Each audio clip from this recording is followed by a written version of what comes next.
My beloved brothers and sisters, love is not the problem. It is how we choose to express it that defines whether it becomes a blessing or a burden. We are living in a time where emotions are followed blindly, where hearts are given away easily, and where the boundaries set by Allah are seen as restrictions rather than protection. But understand this deeply: Allah does not forbid something to deprive you, He forbids it to protect you. And when it comes to love, the difference between halal and haram is not small. It is the difference between peace and regret. One, love is natural, but it needs guidance. Love is something Allah has placed in every human being. It is part of our fitrah, our natural disposition. You don't have to learn how to love, it comes to you naturally. A smile, a kind word, a little attention, and the heart begins to feel something. But just because something is natural does not mean it should be left without boundaries. Even food is natural, but if you eat without limits, it harms you. The same applies to emotions. Allah, in His infinite wisdom, did not say, do not love. Rather, He showed us how to love in a way that protects our dignity, our qalb, and our akhirah. When love is guided by revelation, it becomes pure, respectful, and meaningful.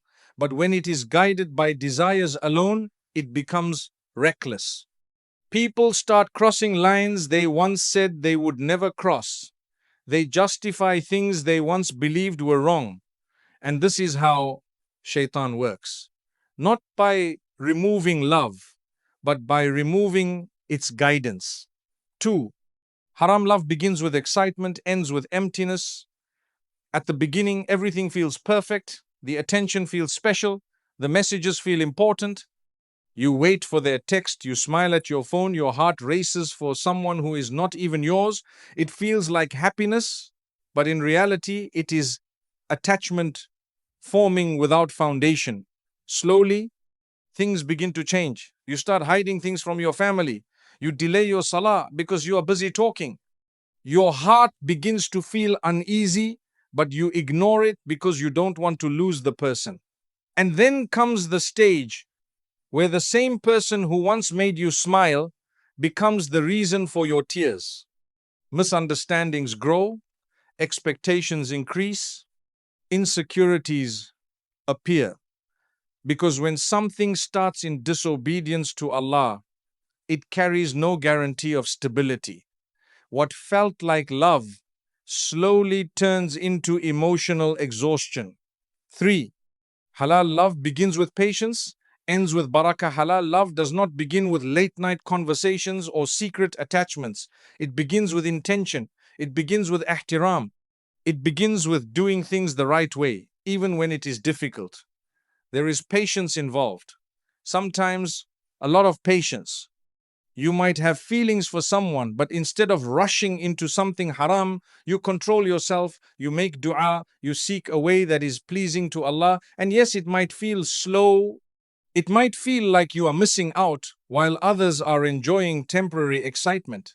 But what you are building is something real. When a relationship begins in a halal way, Allah places barakah in it. Small things bring happiness. Even silence between two people feels peaceful. There is no fear of being exposed, no guilt in the heart, only contentment. Because when Allah is part of the beginning, He takes care of the middle and the end. 4. Haram love weakens your connection with Allah. One of the clearest signs of something being wrong is how it affects your relationship with Allah. When a person is deeply involved in haram love, their priorities begin to shift. They may not notice it immediately, but slowly the connection with Allah weakens. Salah becomes delayed, then rushed, then sometimes even missed. The Quran is no longer opened like before. The heart that once found peace in dua now feels distant. Why? Because sins create a barrier.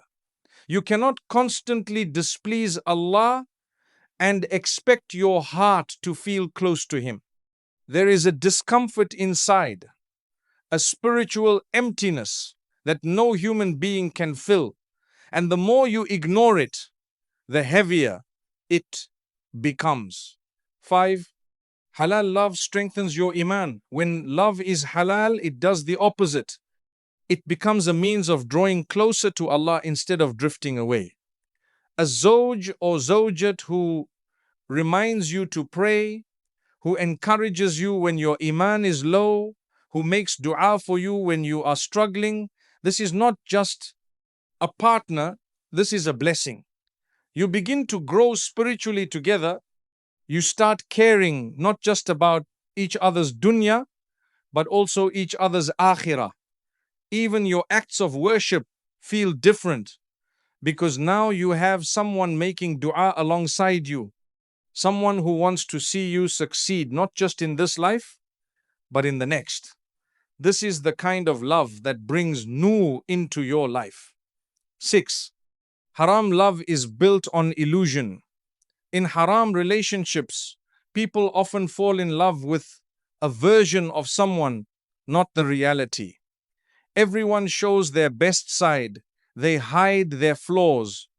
They say what the other person wants to hear. It becomes a cycle of impressing, pleasing, and maintaining an image. But no one can pretend forever. Eventually, reality shows up. The same person who seemed perfect now starts showing sides you never saw before. And suddenly everything feels different. Because the connection was built on emotions without structure, without accountability, without true understanding. It was never as strong as it felt. 7. Halal love is built on commitment and responsibility. Halal love is different because it is not based on temporary feelings alone. It is built on commitment.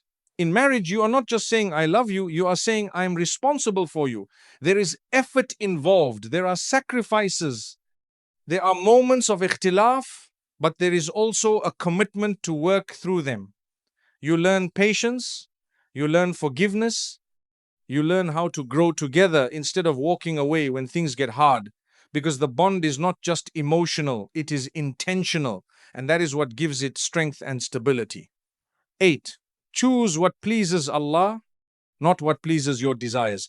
Every single one of us will face moments where our desires pull us in one direction and our iman pulls us in another.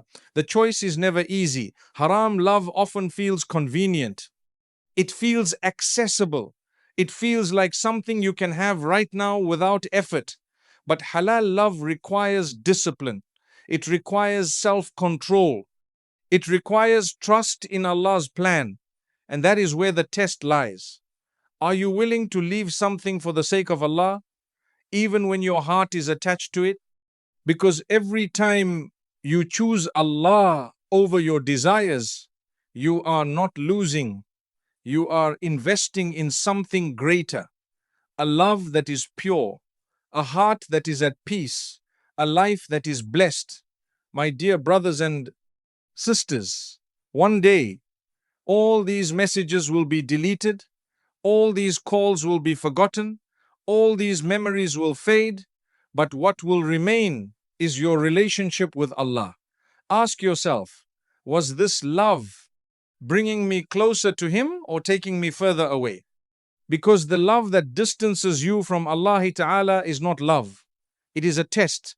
And the love that brings you closer to Allah, even if it requires patience, even if it requires sacrifice, that is the love worth waiting for. Don't trade your akhirah for temporary emotions. Don't break your heart chasing something Allah has not written for you in that way. If you leave something for the sake of Allah, He will replace it with something better, something purer, something that will not just make you smile in this dunya, but will reunite you in Jannah. Turn back to Him even if you feel far, because no matter how deep you are in something haram, Allah's mercy is always deeper. Choose halal, choose peace, choose Allah.